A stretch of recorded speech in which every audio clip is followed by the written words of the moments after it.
And today I want to talk about a new sidestep in the lock sport hobby that I am finally making some progress in. Can't remember if I posted it in my Facebook, but if not, I'll mention it here later.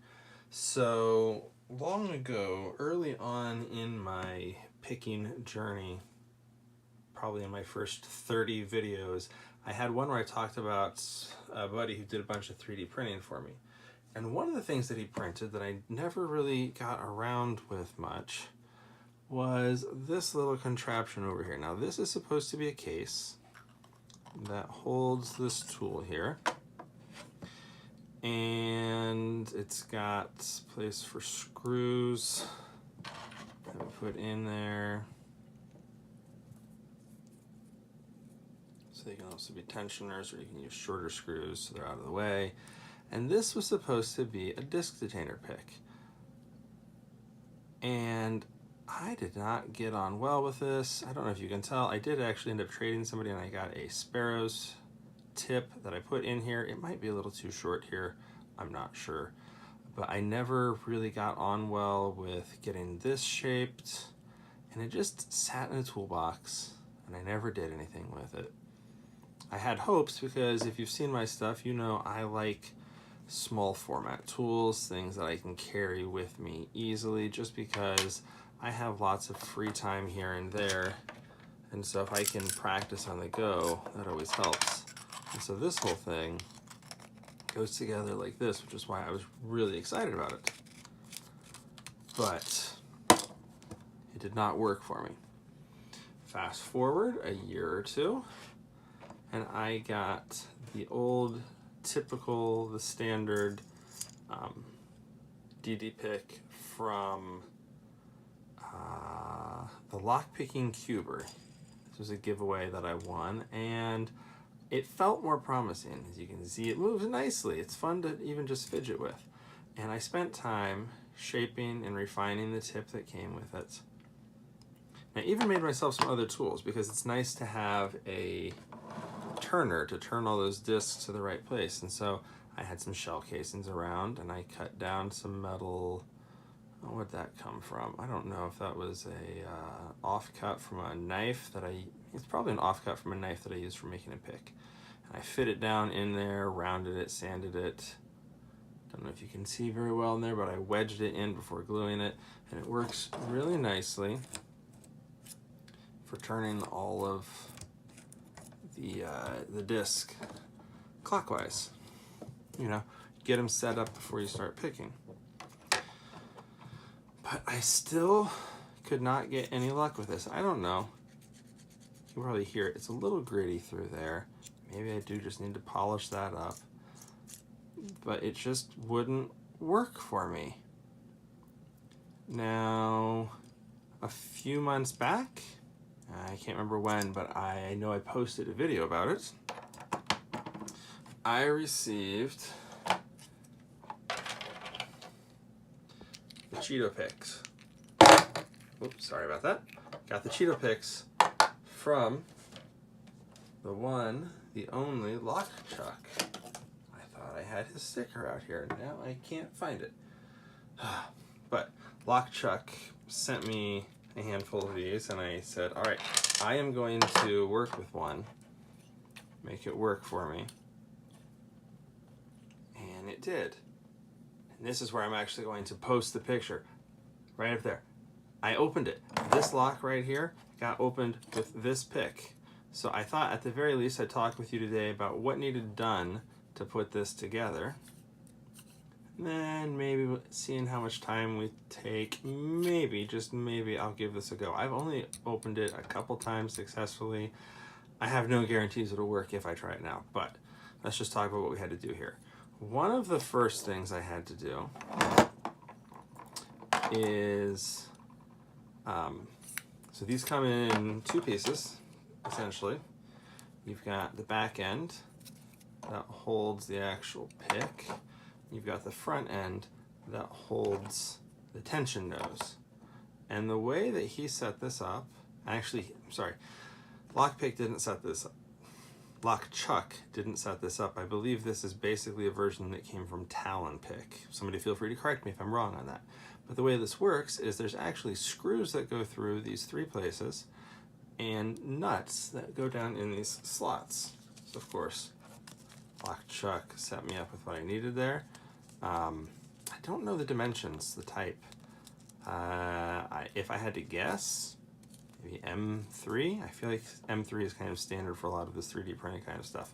But these dropped right in, and then you've got some long set screws and some shorter ones. And the longer ones go through here to hold the tension nose in place. Now, the tension nose, I wish I'd gotten measurements of everything. Ooh, maybe I can. I forgot that I had this really old-fashioned one right here. So the tension nose is made out of this piece of tubing. The tubing was not hard to shape, actually. I tried doing some with the grinder, but I actually ended up doing a lot of it with hand files, which is why it doesn't look the best, but it does the job. So let's see here. It looks like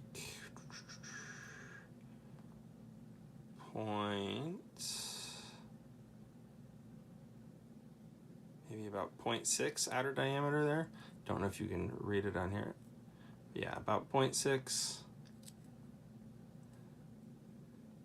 And then, what is that? It's a little bit more than 0.1, like 0.15 millimeter hole in the middle. But that is exactly perfect for the ejector pin to go through. So let's see what we did. So we put the nuts in and the grub screws, and we did that here with the long ones, so that way our nose could go in. Now, the next part is that this does not fit in as is. And I know I did take it to the grinder for that, and I just reduced all the way around so that way it would fit in, because it's just a little too snug right in there. So a little bit of work and you can make that sink in. And you want to make sure it goes in far enough so that way your set screws are actually grabbing it. But the fact that there's 3 means it grabs it really well. Now, you also needed to put in the nuts and the set screws in the back end, so that way your pick can actually go in. But again, the way things work out, you might notice that this does not fit in there. I remember to flash up the measurement of what the drill bit that I had to use, because I asked Lock Chuck about it. I said, should I grind down the ejector pin or should I drill the plastic? He said, drill the plastic. Now, on mine, you can probably tell I did grind down just a little bit just to kind of help guide it through there, but I did drill the hole. And I actually left it long in case I ever need to adjust anything. And you will notice that these, I'm gonna throw that in just to kind of help hold things, but this moves pretty smoothly. One mistake that I made is that when I was grinding my tension tip, and actually I think it was when I was cutting that groove there, definitely messed up the inside. Mine is not as smooth as it had been. However, it does seem like it holds a little tighter. As I look at it now, I think I see what part of what my problem was, and probably 2 problems with the Chinese pick. I'm seeing number 1, got a lot more tension nose there, and so I probably need to grind this down further. But number 2, check that, and this is one of the things that I really did find when I kept trying to pick, is it took me a long time to get this as thin as I wanted. I kept going to this lock, which is, it's just a cheap Chinese one. And Jia Bao 40 millimeter. Grabbed it off of Amazon. And it took me a while to really get this thin enough to make sure I was hitting only one disc at a time and then being able to move to the next one. So as I look at this, I'm going to say I really need to thin this down and also lengthen this further. And then maybe I can actually get this as well. Because again, I like the small format. But this one, it's just got some pizzazz. So we shaped the nose, which I'm shaping it after we've made a reduction to fit down in, reduced the sides, so that way it'll actually fit into our lock. And then, just because I've seen so many people do it, I think I used a hacksaw to actually cut across here to make that, that groove that you can see. I'm not really sure the reason for that. I feel like maybe it holds a little bit better in there. I don't know. But yeah, it was actually really easy to put together. The biggest thing for me was just that it's been a lot of trial and error to get the tip right and the tensioner right. I do like the adjusters he's got.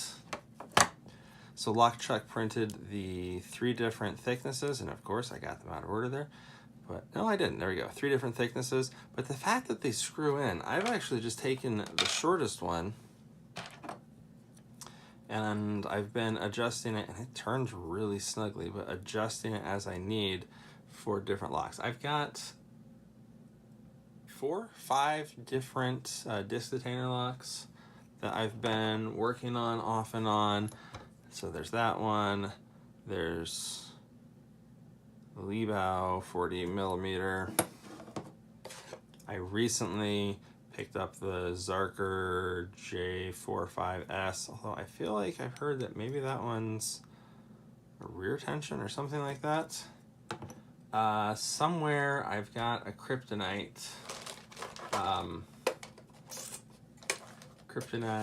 bike lock, and then made a mistake of not checking measurements, and I had bought this little cab 30 millimeter, and holy cow, is that going to take a complete reworking of the tip. You can see that won't even fit in there. So I'm going to have to probably make new ones for this, as opposed to just making one that works for all of them. But anyways, enough about my collection. It's already been 12 minutes. Let's take just a few minutes and see if I can get any luck with this lock right now, because it's nice to talk about picking, but it's even nicer to actually do a little bit of it. All right, yeah, do it just like that. All right, I think what I found is it actually worked better for me to try to insert the tip all the way down there. I think somebody actually made the suggestion, insert the tip and then bring the tensioner in. These different tips definitely make it easy enough to keep in correct contact. All right, so I'm still trying to learn the feel for these. In fact, right now I feel like I'm between discs, and I lost track of my reference when I went in.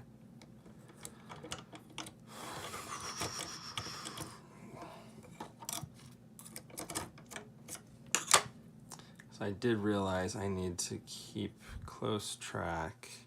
Okay, if those are lined up there, I'm looking for the second hash mark to be at the end of the dots.